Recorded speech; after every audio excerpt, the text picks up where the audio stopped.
Periyar Maniamma Institute of Science and Technology, Thanjavur. Choose who you want to be. Nakkheeran நேயர்களுக்கு வணக்கம். இன்று நம்முடன் கருத்துக்களை பகிர்ந்து கொள்ள இணைந்திருக்கிறார் தமிழ்நாடு முற்போக்கு எழுத்தாளர்கள் மற்றும் கலைஞர்கள் சங்கத்தின் கடலூர் மாவட்ட பொறுப்பாளர் திரு பால்கி அவர்கள். வணக்கம் சார். வணக்கம். நக்கீரன் ஆசிரியர் குழு மற்றும் வாசகர்களுக்கு பால்கியின் அன்பு வணக்கங்கள். நாடாளுமன்ற தேர்தலுடைய உச்சக்கட்ட பிரச்சாரம் நடந்து வருகிறது. இன்னும் 2 கட்ட தேர்தல் பிரச்சாரம் தான் இருக்குது. இதில் காங்கிரஸ் பாஜக தீவிரமாக பிரச்சாரத்தில் ஈடுபடுறாங்க. இதில் மோடி பிரச்சாரத்தில் பேசியது மற்றும் தனியார் தொலைக்காட்சிக்கு அவர் அளித்த பேட்டி இதுதான் பெரும் விவாதமாக இருக்கிறது. எல்லா சமூக வலைதளங்களிலும் அதுதான் பேசுபொருளாக இருக்கிறது. அதாவது, நான் எப்போதும் சோர்வடையாமல் பணியாற்றுறேன் அப்படின்னு சொல்கிறீங்க. நான் கடவுளால் இந்த பூமிக்கு அனுப்பி வைக்கப்பட்டவன். கடவுள் கொடுத்த பரிசு தான் அந்த சக்தி, அந்த சோர்வடையாமல் பணியாற்றக்கூடிய சக்தி. என் தாயின் மரணத்திற்கு பின்னர் பலவற்றை சிந்தித்து பார்த்தேன். ரத்தமும் சதையும் கடந்த உடல் ரீதியான சக்திக்குள் அனைவரையும் இயங்குவதாக நினைத்திருந்தேன். அப்படிலாம் இல்லைங்கிறத இப்போ நான் உணர்ந்துட்டேன் அப்படிங்கிறாரு. ஏதோ ஒரு விஷயத்தை நடத்த வேண்டும் என்பதற்காக தான் கடவுள் என்னை பூமிக்கு அனுப்பியிருக்கிறார். எனக்குள்ள ஆற்றல் சாதாரண மனிதர் பெற்றிருக்கும் ஆற்றல் கிடையாது. கடவுளால் மட்டுமே இத்தகைய ஆற்றலை கொடுக்க முடியும் அப்படின்னு சொல்றாரு. அதாவது ஏற்கனவே அவருடைய அந்த வாசகங்களை ரொம்ப தெளிவாக படிச்சிட்டீங்க. நீங்கள் இந்த படித்த உடனே நம்முடைய வாசகர்கள் யாரை ஞாபகத்துக்கு கொண்டு வருவாங்கன்னா 100க்கு 75 பேர் நான் மதுரை ஆதீனத்தில் சண்டை போட்டு மதுரை ஆதீனத்தில் இருக்கக்கூடிய சொத்துக்கு வாரிசாக வருவதற்கு முயற்சி செய்தேன். அதில் மெஜாரிட்டியான ஆட்கள் என்னை தகராறு பண்ணி வெளியே அனுப்பின உடனே எனக்கான ஒரு தீவை நானே உருவாக்கி கொண்டேன் அப்படின்னு கைலாசாவனுடைய அதிபராக ஒருத்தர் மாறினது உங்களுக்கு எல்லாம் ஞாபகத்துக்கு வந்திருக்கும். நித்யானந்தா. கடவுள் இருப்பவன் இருக்கிறதுன்னு சொல்றவங்களையும் இல்லைன்னு சொல்றவங்களையும் விவாதத்துக்கு எடுத்துக்கலாம். நானே கடவுள் அப்படின்னு பேசுறது பிதற்றலின் உச்சம் என்று சயின்ஸை ஆதரிக்கிறவங்க சொல்லுவாங்க. நாமெல்லாம் விஞ்ஞானத்தை நம்புபவர்கள், அம்மா அப்பாவின் மூலமாக பூமிக்கு வந்தவர்கள். ஞானம் பெற்ற யாருமே, தாய் தந்தையருக்கு பிறந்த யாருமே நிறைய நல்லது செய்தாலும் கூட இறைவனுக்கு நிகரானவர்கள் அப்படின்னு மற்றவங்க சொல்லுவாங்க. இது பாத்தீங்கன்னா 10 ஆண்டு காலத்துல இந்த நாட்டினுடைய பிரதமராக இருந்து 14 to 19 உச்சத்துல இருந்தப்போ இவர் சொல்லியிருந்தா கூட இதுல ஒரு அர்த்தம் 2019 வந்திருக்கும். ஆனா 2014 to 19, 19 to 24 தேர்தல் கமிஷனுடைய நடவடிக்கைகள் இப்பதான் பேனாவை எடுத்து எழுத ஆரம்பிச்சிருக்கு.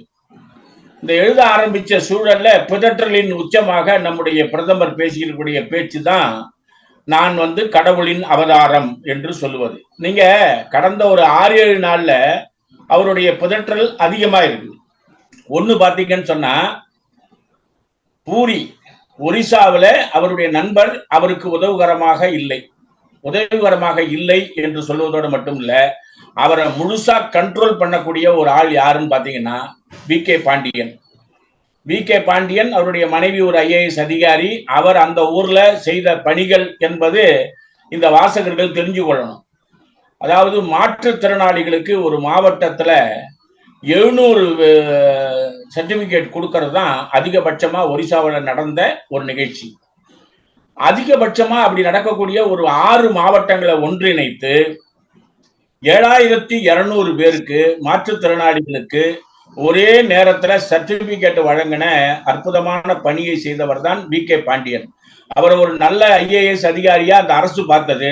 ஆனா தேர்தல் நேரத்துல அவர் பிஜேபிக்கு எதிராக இருக்கிறதுனால மோடியும் அமித்ஷாவும் அவரை தமிழராக பார்க்கிறார்கள். நீங்க ஒரிசா அடிக்கடி புயல்ல பாதிக்கப்படக்கூடிய ஒரு மாநிலம்னு உங்களுக்கு தெரியும். 234 தொகுதி தமிழ்நாடு. இதுல சரிபாதி 147 மட்டுமே வைத்திருக்கக்கூடிய ஒரு சிறிய மாநிலம், ஒரு பெரிய அளவுக்கு தொழிற்சாலைகள் இல்லாத மாநிலம், வாங்கும் சக்தி என்பது அதிகமாக இல்லாத மக்களை உள்ளடக்கிய வறுமை கோட்டுக்கு கீழே இருக்கக்கூடிய ஆட்களுக்கு எப்படிப்பட்ட உதவியை செய்யணும் போது அவரு 2004 ஒரு மாவட்டத்தினுடைய ஆட்சித் தலைவரா பொறுப்பேற்கிறாரு. இப்ப நம்ம சொல்றோம்ல, விவசாயிகளுக்கான குறைந்தபட்ச ஆதார விலை MSP, இதை ஒரு 3 மாவட்டத்துல அமுலாக்கியவர் வி.கே. பாண்டியன். 10-11 ஆண்டு காலமாக பூரியினுடைய ஆலயத்திற்கு, உலக பிரசித்தி பெற்ற அந்த ஆலயத்திற்கு ஒரு பாதை என்பது சரியாக கொண்டு போய் முடிக்க முடியாம இருந்தது. அதை இவருடைய தலைமையில தான் ஆட்கள் ஏற்பாடு பண்ணி கொண்டு போய் சேர்த்திருக்கிறாங்க. அப்போ வி.கே. பாண்டியனுடைய பங்கு ஒரிசா நிர்வாகத்துல அவர் IAS இருக்கும் போதே அதிகமாக இருந்தது. அவரை நம் கட்சியில் சேர்த்துக் கொள்ளலாம்னு அந்த முதல்வர் முயற்சி எடுத்த போது அதை தடுக்க முடியவில்லை பிஜேபியால. அதனால ஒரு அட்டாக் எப்படி வைக்கிறாங்கன்னு சொன்னா, அந்த வருமானத்தை தமிழகத்திற்கு சாவியை கொண்டு போய் தமிழ்நாட்டில் கொடுத்துட்டு வந்துட்டாங்க அப்படின்னு ஒரு பிரச்சாரம். ஒரு டாப் பொசிஷன்ல இருக்கக்கூடிய ஒரு ஆள் இப்படி பேசலாமான்னா பேசக்கூடாது, பேசியிருக்காரு. ஆனா அந்த IAS அதை கரெக்டா பதில் சொல்லிட்டாரு. அவர் ஒரு பலம் வாய்ந்த பிரதமர், எல்லா அதிகாரமும் அவர் கையில இருக்குது, சாவி எங்க இருக்குதுன்னு சொல்லுங்க, நம்ம எடுத்துன்னு போயிடலாம் அப்படின்ட்டார். சோ அட்டாக் வந்து பாத்தீங்கன்னு சொன்னா ஒரு பரபரப்பினுடைய உச்சகட்டமாக 5வது கட்டத்துல 6வது கட்டத்துல உலர்களின் உச்சமாக நான் கடவுளின் அவதாரம் என்று சொல்வது, அந்த கடலுக்கு கீழே போய் ஒரு நிகழ்ச்சி செய்தது, இது எல்லாமே பாத்தீங்கன்னா பக்தியை மூலதனமாக வைத்து தேர்தலை சந்திப்பது, பெரும்பான்மை மதமாக இருக்கக்கூடிய ஆட்களிடம் அந்த என்ன சொல்றது அவங்களுடைய அந்த ஓட்டுக்களை வாங்குவதற்காக பயன்படுத்தக்கூடிய ஒரு சீப் ஆட்டிடியூடு தான் நம்ம இதை பார்க்க முடியும். ஒரிசாவில் அங்க இருக்கக்கூடிய எல்லாருடைய பார்வையிலையும் 2 பேருடைய பிரச்சாரம் மோசமாக இருக்கிறது என்று RSS வட்டாரங்களே தெரிவிக்கின்றன. முந்தா நேற்று ராத்திரியிலிருந்து நேற்று காலையில வரைக்கும் RSS கூட்டம் நடந்திருக்கு. அதுல ராஜ்நாத் சிங் போன்றவர்கள் என்ன அப்செக்ஷன் வச்சிருக்காங்கன்னு சொன்னா, நமக்கு வரக்கூடிய வாக்குகளை அமித்ஷா போன்றவர்களும் மோடி போன்றவர்களும் பேசுவதன் மூலம் நாம் இழக்கிறோம் என்று ஒரு பிரச்சாரத்தை RSS செய்ய வேண்டிய சூழ்நிலைக்கு வந்திருக்கிறாங்க. அதனால இப்ப நம்ம யோசிக்க வேண்டிய பாயிண்ட் என்னன்னா, 2019 இருந்து 2024 வரைக்கும் உள்ள சப்ஜெக்ட்ல 13.7% வாக்குகள் இந்த 5 ஸ்லாப்ல குறைஞ்சிருக்கு. 2019 ஆவரேஜா 68.6 என்பது 65.4 குறைஞ்சிருக்கு. 72% இருந்த ஒரு சில வாக்குப்பதிவு நடந்த இடங்கள்ல 68.7 வந்திருக்கு. இந்த 25ஆம் தேதி நடக்கக்கூடிய ஜூன் 1ஆம் தேதி நடக்கக்கூடிய அந்த 2 தவிர்த்துட்டு 20ஆம் தேதி வரைக்கும் நடந்த விஷயத்துல பாத்தீங்கன்னு சொன்னா 13.9 கிட்டத்தட்ட 14% வாக்குகளை 100% வாக்களிப்பதற்கு நிதி ஒதுக்கீடு செய்து அந்த பிரச்சாரத்தை பிஜேபியினுடைய சிம்பலுக்கு பிரச்சாரம் செய்த தேர்தல் கமிஷன், மத்திய அரசினுடைய ஒலிபரப்புத்துறை, இவை அனைத்தையும் இந்த நிதியை மிஸ்யூஸ் பண்ணி 13.9 14% வாக்குகளை நாம் இழந்திருக்கிறோம் என்றால் மோடியினுடைய நிர்வாகத்தில் மிகப்பெரிய அளவிற்கு தொய்வு இருக்கிறது என்பதை சயின்ஸை நம்பக்கூடிய நாம ஏத்துக்க முடியும். இதை மறைப்பதற்கு கடவுளை கையிலே வைத்துக் கொண்டு நான் தான் கடவுள் என்று சொல்லுவதன் மூலம் ஒரு மிகப்பெரிய சமாச்சாரத்தை அவர் உருவாக்கி இருக்கிறாரு. நேற்று கூட ட்ரெண்டிங்ல என்ன போட்டாங்கன்னு சொன்னா, நீங்க வடிவேல் கிட்ட போய் ரொம்ப நேரம் நல்லா பேசிட்டு இருந்தான், இவன் பைத்தியமான்னு கேட்கறது பாருங்க, அதுதான் பெரிய ட்ரெண்டிங் ஆயிருக்கு. எந்த நகைச்சுவைய எந்த பிரதமரோட போட வேண்டியதா இருக்குது பாருங்க. இதுக்கு நடுவுல தான் 2019 பதவி ஓய்வு பெற்றத பணி நிறைவு பெற்ற இமாச்சல் பிரதேச சைட்ல அருணாச்சலம் பிரதேச சைட்ல வேலை செஞ்ச வெளியுறவு துறையினுடைய செயலர் அவர் ஒரு அறிக்கை விட்டுருக்கிறாரு. 640 சதுர கிலோமீட்டர் சீனா நம்மிடம் ஆக்கிரமிப்பு செய்த போது அவர்களோடு நாம டிஸ்கஸ் பண்ணி அதை மீட்ட ஆட்சி காங்கிரஸ் தலைமையிலான ஆட்சி. இப்ப நாம 4800 சதுர கிலோமீட்டரை இழந்திருக்கிறோம். அவர்களோடு பேசுவதற்கான ஒரு குறைந்தபட்ச சப்ஜெக்டை கூட ஜெய்சங்கர் தலைமையிலான வெளியுறவுத்துறை செய்யவில்லை. இது வெளியுறவுத்துறையில நான் சந்தித்திருக்கக்கூடிய மிகப்பெரிய இழப்பு அப்படின்னு சொல்லியிருக்காங்க. இதெல்லாமே நீங்க மறைஞ்சு போச்சு பாருங்க. இவருடைய நான் தான் கடவுள் என்ற பிரச்சாரம் மீடியாவினால வெளியில வருது. அமித்ஷா ஒன்று சொல்றாரு, இந்தியா கூட்டணியில் இருக்கிறவங்க இப்போ முதலமைச்சர் மு.க. ஸ்டாலின் அவர் மகனுக்கு பதவி வேணும்னு நினைக்கிறாரு, சோனியா ராகுலுக்கு பதவி வேணும்னு நினைக்கிறாரு, அதே போல் அகிலேஷ் தனக்கு வேணும்னு நினைக்கிறாரு, தன் மனைவிக்கு வேணும்னு நினைக்கிறாரு, இது மாதிரி சரத்பவார் தனது மகளை கொண்டாடணும்னு நினைக்கிறாரு. இந்த மாதிரி ஒரு பட்டியல் சொல்றாரு. ஆனால் மோடி அந்த மாதிரி இல்லை, இந்திய நாட்டுக்காக சேவை செய்ய வந்தவர் தான் மோடி அப்படிங்கிறார். இல்ல நீங்க சேவைங்கிறது என்ன? எனக்கும் ராஜவேலுக்கும் பாலகிருஷ்ணனுக்கும் அல்லது பால்கிக்கும் ராஜவேலுக்கும் இடையில நான் உங்களுக்கு சேவை செய்தால் என்னுடைய பேங்க் பேலன்ஸ் உங்களோட நான் அந்த உதவி செய்யும் போது ஏறக்கூடாது தானே? போன பீரியட்ல மோடி அவர்கள் தன்னுடைய அசையும் சொத்துக்களுடைய விவரம் என்ன, அசையா சொத்துக்களுடைய விவரம் என்ன, 2024 உங்களுடைய அசையும் சொத்து எப்படி மாறியது, உங்களுடைய அசையா சொத்து எப்படி மாறியது, இது ரெண்டும் மாறுதுன்னு சொன்னா நீ மனுஷன். அபிடவிட்ல நீ கொண்டு வந்து கொடுக்குறேன்னு சொன்னா நீ மனுஷன், நீ கடவுள் அல்ல. கடவுளுக்கு there is no value of money. ஆனா ஓ மணி இந்த 2019 2024 மாறி இருக்குன்னு நீங்களே தானே அபிடவிட்ல சொல்லியிருக்கீங்க. இல்ல அவர் தான் அந்த தனியார் தொலைக்காட்சிக்கு அளித்த பேட்டியில இன்னொன்னு சொல்றாருல்ல, நேரு குடும்பம் சொல்லுது நான் சிலருக்கு ஆதாயம் செய்திருக்கிறேன் அப்படின்னு குற்றச்சாட்டுறாங்க. அப்படி ஆதாயம் செய்திருந்தால் தூக்குல போடுங்க நிரூபிச்சு அப்படிங்கிறாரு. ஒன்றும் இல்லைங்க, இதுக்கு பதில் நீங்க உங்களுடைய கேள்வி கேட்டதற்கு நீங்க ஸ்டேட்ஸ்மென்ட் பத்திரிகையிலேயே பதில் இருக்கு. அதானி ஒரு பொருளை கப்பல்ல எடுத்துன்னு வராரு. கப்பல்ல எடுத்துன்னு வர்ற பொருள் வந்து நிலக்கரி ஒரு ஆளுக்கு எவ்வளவு ரூபாய் கொடுக்கிறாரு, இன்னொரு ஆளுக்கு எவ்வளவு கொடுக்கிறாரு.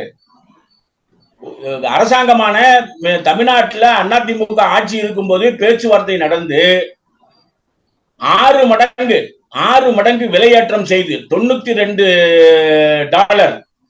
ஆனா மற்றவர்களுக்கு கொடுத்தது $27.5. 28 வைங்க, 28க்கும் 92க்கும் வித்தியாசம் என்ன? இதுல தமிழ்நாடு மின்சார வாரியத்திற்கு தரம் குறைந்த நிலக்கரியை கொடுத்திருக்கிறோம் என்று விசாரணை தனியா இருக்குது. நீ தரம் குறைஞ்சதை கூட வச்சுக்க, ஆனா விலை ஏற்றி கொடுத்ததன் மூலம் அடைந்த ஆதாயம் எவ்வளவுன்னு பாத்தீங்கன்னா 6000 கோடி ரூபாய். இன்னைக்கு எல்லா தொலைக்காட்சியிலையும் பரபரப்பா பேசப்படுகின்ற விஷயம், மோடி அந்த ஒரு டிரான்சாக்சன்ல சம்பாதிச்ச 6000 கோடி அரசின் மெத்தனத்தால் அவர் அடைந்த லாபமா, அல்லது அவருக்கு சலுகை கொடுக்க வேண்டும் என்று ஒன்றிய அமைச்சகம் நம்முடைய அதிமுக அரசுக்கு கொடுத்த நிர்பந்தமா? இதான் கேள்வியே. அறப்போர் இயக்கம் போட்டிருக்கிற கேஸ் தனியா இருக்குது, உச்ச நீதிமன்றத்தில் கபில் சேபல் போட்டிருக்கிற கேஸ்ல இது ஒன் ஆஃப் தி பாயிண்ட். அப்போ நீங்க கடவுளின் அவதாரம் என்று சொல்லுவதை உங்களுடைய சொத்துக்கள் ஏறாமல் இருந்தால் இட் இஸ் ஓகே. நீங்க ஒரே ஒரு சார்ஜ் என்ன வைக்கலாம்னா 14, 17 அல்லது 40 கட்சி கூட்டணியாக இருக்கின்ற போது இந்தியா கூட்டணியுடைய ஒற்றுமையை அவர்கள் பார்க்கிறார்கள். இப்போ வரக்கூடிய 25ஆம் தேதி தேர்தலில் பாத்தீங்கன்னு சொன்னா ஆம் ஆத்மியை சேர்ந்த கேஜ்ரிவால் காங்கிரஸ் சின்னத்திலே வாக்களிக்க வேண்டி இருக்கிறது. ராகுல் காந்தி, பிரியங்கா காந்தி ஆம் ஆத்மியினுடைய சின்னத்தில் வாக்களிக்க வேண்டி இருக்கிறது. இது அவர்களிடையே ஏற்பட்டிருக்கக்கூடிய ஒற்றுமை என்று நம்ம பேசுறோம். ஆனா ஒரே கட்சியில் இருக்கக்கூடிய ஆள் மேல நடவடிக்கை எடுக்கிறோம். யார் மேல? இவர் போட்டிருக்கக்கூடிய வேட்பாளர் வேற ஒரு வேட்பாளருக்கு வேலை செய்யலன்னு சொல்லி அவர் மீது இன்றைக்கு ஒழுங்கு நடவடிக்கை எடுத்திருக்கிறாங்க பிஜேபி. பொதுநிலைவாதி என்று அறியப்பட்ட பிரசாந்த் கிஷோர் அவருடைய ஸ்டேட்மெண்ட் என்பது ஒன்னும் போனி ஆகாதனால அவரை ஒரு செய்தி தொடர்பாளராக பிஜேபியில இணைச்சிருக்கிறாங்க. இல்ல அதான் இப்ப கெஜ்ரிவால் வந்து சொல்றாருல்ல, 5 கட்ட தேர்தல் முடிஞ்சிருக்கு, இதை நாங்கள் வச்சு பார்க்கும்போது 300 தொகுதிகளுக்கு மேலே இந்தியா கூட்டணி வரும், அமித்ஷாவுக்கு டெல்லியில் கூட்டமே கூடலை அவர் பேரணியில் அப்படின்னு சொல்லும் பொழுது பிரசாந்த் கிஷோர் வந்து இப்போ சொல்கிறாரு மீண்டும் மோடி தான் வருவதற்கான வாய்ப்பு அதிகமாக இருக்குது, அப்படி தான் நான் பார்க்குறேன்னு சொல்கிறாரு. இப்போ பிரசாந்த் கிஷோரை வந்து பேச்சு எடுபடாதுன்னு எப்படி நம்ம சொல்ல முடியும்? ஏற்கனவே பிரசாந்த் கிஷோர் வந்து வியூக வகுப்பாளர், அவர் நினச்சதெல்லாம் நடந்திருக்கு, அவர் சரியாக செயல்பட்டுருக்கிறாருன்னு பல மாநிலங்களில் பேர் வாங்கியிருக்கிறாருல. இல்லை பிரசாந்த் கிஷோரை நீங்கள் ப்ரொஜெக்ட் பண்ணது என்ன? இப்போ நான் வந்து ஹேமமாலினி, சத்ருகன் சின்ஹா போன்றவர்கள், வருண் காந்தி போன்றவர்கள் பிஜேபியினுடைய பிரபலங்கள் தானே. வருண் காந்தி பிஜேபியினுடைய நிலவரத்தை மாற்றி பேசும்போது வருண் காந்திக்கு சீட்டு மறுக்கப்படும். ஹேமமாலினி எந்த பேச்சும் உள்ள பேசாம அமைதியாக இருந்தாங்கன்னா சீட்டு கொடுக்கப்படும். பிரசாந்த் கிஷோர் நடுநிலைவாதி என்று மேல கொண்டு போனது பல கட்சிகள் செஞ்சாங்க. கேஜ்ரிவால் உட்பட, மாநில கட்சிகள் உட்பட பிரசாந்த் கிஷோருடைய அனாலிசிஸ் நல்லா இருக்குன்னு நினைச்சு பயன்படுத்தினாங்க. அவருக்கு ஒரு சீசன்ல 2019க்கு பின்னால அவருடைய வியாபாரம் சரியா நடக்கல. அவருடைய வியாபாரம் சரியா நடக்கலன்னும் போது அவர் இன்றைக்கு பிஜேபியுடைய ஊதுகுழலா மாறுவார். இன்னைக்கு அவருடைய அறிக்கை வர்ற மாதிரியே நீங்க 1ஆம் தேதினா 30ஆம் தேதி இன்னொரு அறிக்கை விடுவார். 25ஆம் தேதிக்கு பிரசாந்த் கிஷோர் சொல்லிவிட்டார் என்று வாக்குகளை கவருவதற்காக விடப்பட்ட, வாங்கப்பட்ட, விலைக்கு கொடுக்கப்பட்ட அறிக்கை தான் பிரசாந்த் கிஷோருடைய அறிக்கை. 3ஆம் கட்ட தேர்தல் நடக்கும் போதே நாம பேட்டியில சொன்னோம், பிரசாந்த் கிஷோருடைய அனுபவங்கள் பொய்யானவை, திமுக தமிழ்நாட்டில் ஆட்சியை பிடிக்காது, அதிமுக நிறைய வாக்குகளை இழந்திருந்தாலும் குறைந்தபட்ச வாக்குகளை வெற்றியை பெறுவார்கள்னு சொன்னவர் தான் அவர். அதனால அவர் ஒரு போனி ஆகாத ஒரு அணுகுமுறையில போய் மாட்டிக்கிட்டாரு. வேற வழி இல்லாம பிஜேபியில போய் சேர்ந்து தன்னுடைய அத்தியாயத்தை இழந்து விடுவார்ன்றதுதான் உண்மை. இந்த தேர்தலை பொறுத்த வரைக்கும் நம்ம 6ஆம் கட்ட தேர்தலை 25ஆம் தேதி சந்திக்கின்ற போது 48, 49 தொகுதிகள் தான். இந்த 49 தொகுதிகள்ல நீங்க நிறைய அனாலிசிஸ் என்ன சொல்றாங்கன்னா 22 தொகுதிகள் கூட உத்தரப்பிரதேசத்துல பிஜேபிக்கு கிடைக்க வேண்டிய வாக்குகள் சரிந்து போய்விட்டன. எப்படி நீங்க சொல்றீங்கன்னு கேள்வி கேட்கிறாங்க. அந்த அம்மா பிரியங்கா காந்தியினுடைய கடைசி பிரச்சார கூட்டம் டைம் முடிஞ்சிருச்சு.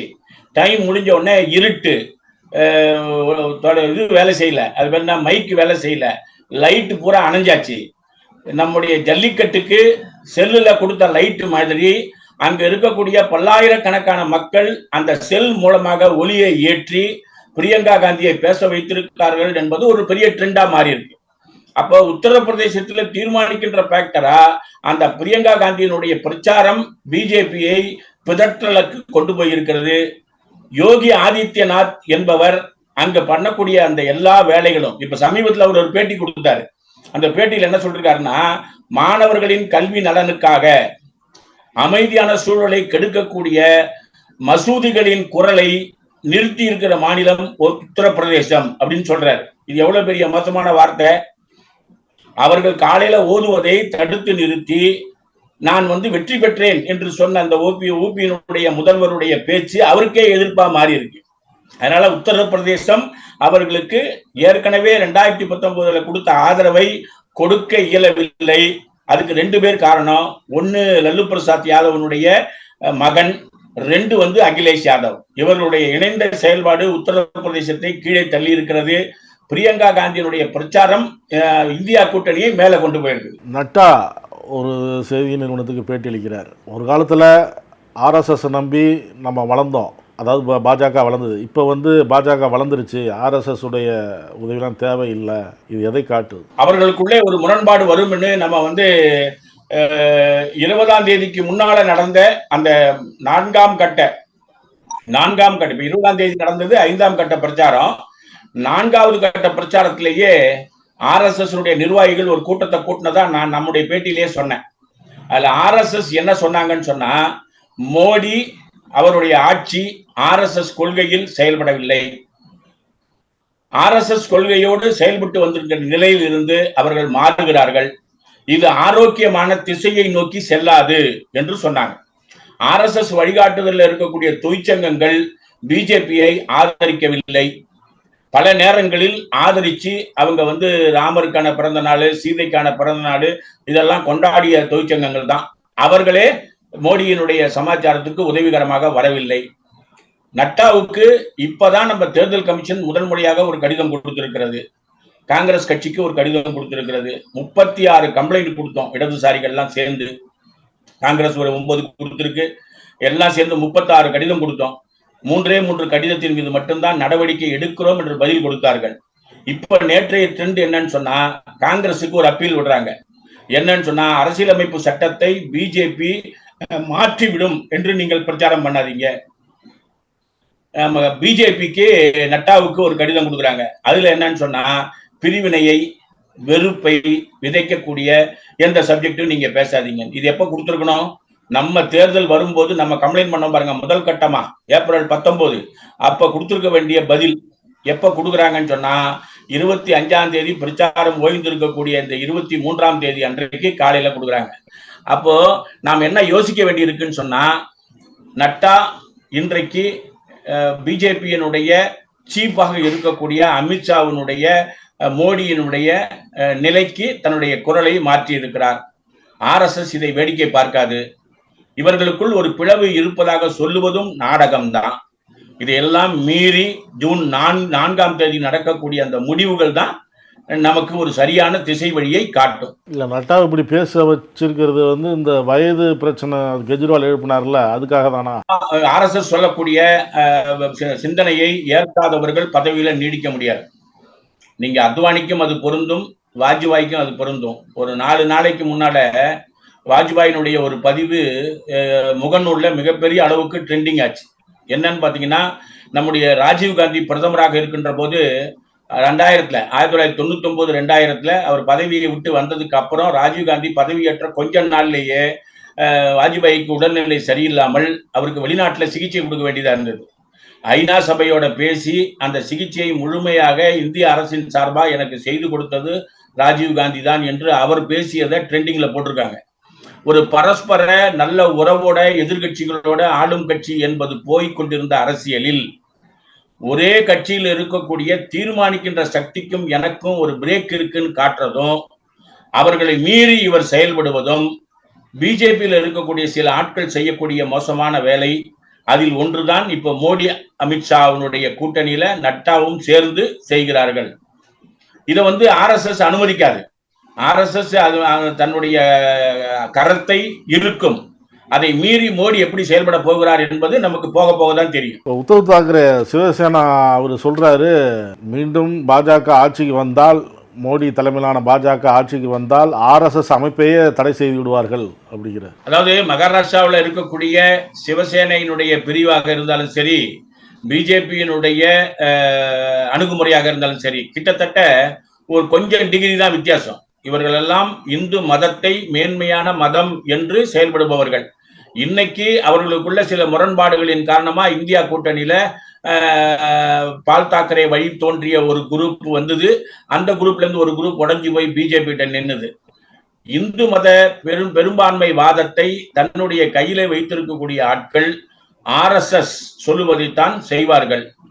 RSS ஒழிக்கணும்ன்ற நிலைமை அரசு எடுக்கின்ற போது வேற வழி இல்லாம அதை ஏற்றுக்கொள்ள வேண்டிய வரும். நீங்க பட்டேல் தான் RSS தடை செய்ய வேண்டிய சூழல் ஏற்பட்டது. எப்பன்னா எல்லாரும், அம்பேத்கர் உட்பட, காந்தி உட்பட, நேரு உட்பட வரலாற்றில் நடந்த பல மோசமான விஷயங்களை சொன்ன பிறகுதான் பட்டேல் அந்த நடவடிக்கையை எடுத்தாரு. பட்டேலுக்கு எதிர்ப்பு RSSக்குள்ள வருமானு கேட்டா, எப்போ பட்டேல் RSSக்கு எதிராக தன்னுடைய கத்தியை நீட்டுறாரோ அப்ப RSS தன்னுடைய ஆயுதத்தை அவர் மேல பிரயோகிக்கும். இதுதான் RSS பிறந்த வரலாறு. அவர்களுக்கு வரக்கூடிய அந்த நூற்றாண்டு விழாவில் பாத்தீங்கன்னா, நம்ம வெற்றியை அடைஞ்சிட்டோம்னு சொன்னா இந்தியாவை இந்துக்களின் நாடுன்னு டிக்ளேர் பண்றதுக்கான சில திட்டங்கள் எல்லாம் RSS வச்சிருக்காங்க. ஆனால் இன்னைக்கு மோடிக்கு ஏற்பட்டிருக்கக்கூடிய அரசியல் வீழ்ச்சி என்பது அவங்கள ரெண்டு திசையில காட்டுது.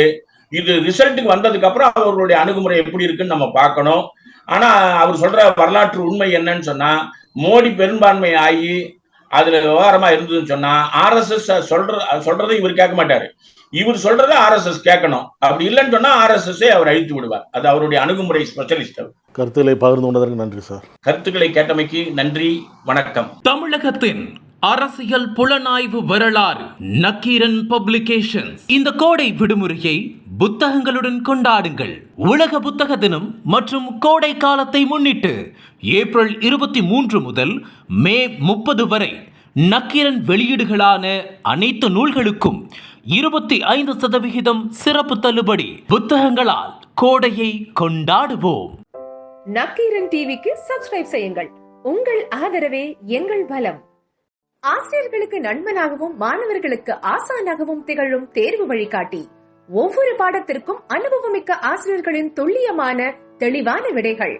CNC இருக்கு, தேர்வு பயம் எதற்கு? இது தீரன் பப்ளிஷிங் ஹவுஸ் விற்பனை வெளியீடு.